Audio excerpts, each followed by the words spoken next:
Next problem, a beam of proton after accelerated through a certain potential acquires a speed of 600 km per second, produces a current of 5 milliampere. Find number 1 linear charge density, B electric field at a distance of 1 meter from the beam. Now this is the beam of electron and after accelerator, suppose ये A to B तक distance तक accelerate कर रहा है. As a result, it acquire a velocity of 600 km per second. The velocity is 600 km per second, which is equal to 600 into 10 to the power 3 meter per second. This is the velocity of electron. Now current is I is equal to 5 milliampere, which is equal to 5 into 10 to the power minus 3 ampere. Right? Now these two things are given. So अब हमको calculate करना है linear charge density. अगर suppose इसकी linear charge density lambda है, lambda is linear charge density, right. Lambda is linear charge density, beam of proton है, यानी per unit metre पर चार्ज इस बीम का लेम्डा है. तो हम क्या करेंगे, आई क्या होगी हमारी, आई होती है dq by dt, I is equal to dq by dt. और dq कितना होगा, चार्ज अगर इसकी हम बात करें, अगर मान लो कि एक एलिमेंटल पार्ट लेते हैं जिसका लेंथ है dx, राइट, एक एलिमेंटल पार्ट लेते हैं जिसका लेंथ है dx, तो इतने दूर पर चार्ज dq कितना हो जाएगा, lambda into dx divided by dt. और देखिए dx बाई dt को हम क्या कर सकते हैं, v मान सकते हैं. तो this will be lambda into v, this will be lambda into v. हमको लेम्डा कैलकुलेट करना है, तो we have lambda is equal to कितना हो जाएगा, i बाई, i कैपिटल अगर किए हैं तो this i by v.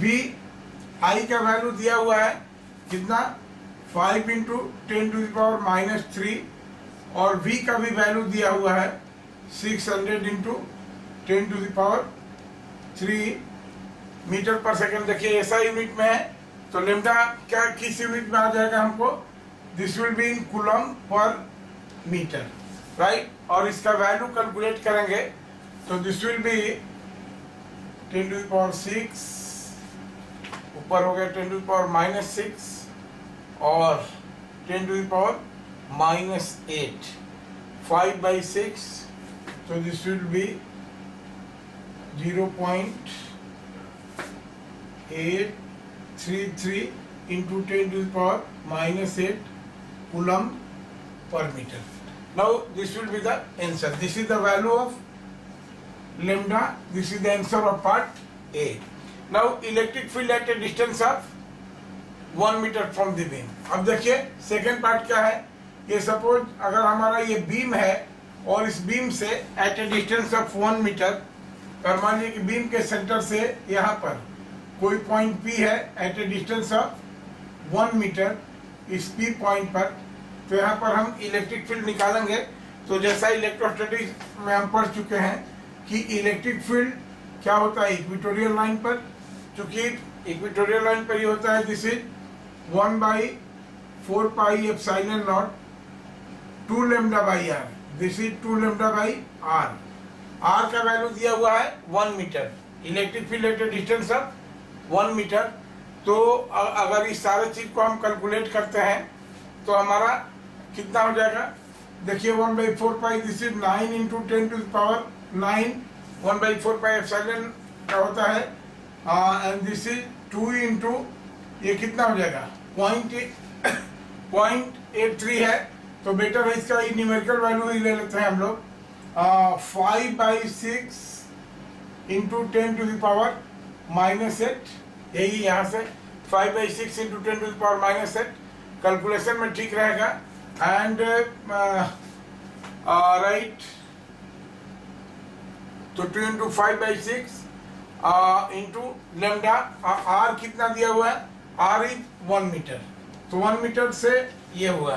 Now this will be the value of electric field और इसका वैल्यू कितना हो जाएगा वोल्ट पर मीटर, इसका वैल्यू हो जाएगा वोल्ट पर मीटर। तो देखिए कितना हो जाएगा, दिस विल बी 3 2 जा 6 एंड 3 3 जा 9 और 2 से ये 2 कट गया तो कितना हो जाएगा, this will B 9 into 10 to the power 9 2 lambda 5/6 into 10 to the power 8, ठीक है। तो this will be equal to 3927 into 5 10 to the power -8, ये हो गया। तो दिस कम टू बी 37.5 और इलेक्ट्रिक फील्ड है volt per metre, this will be the answer. Okay.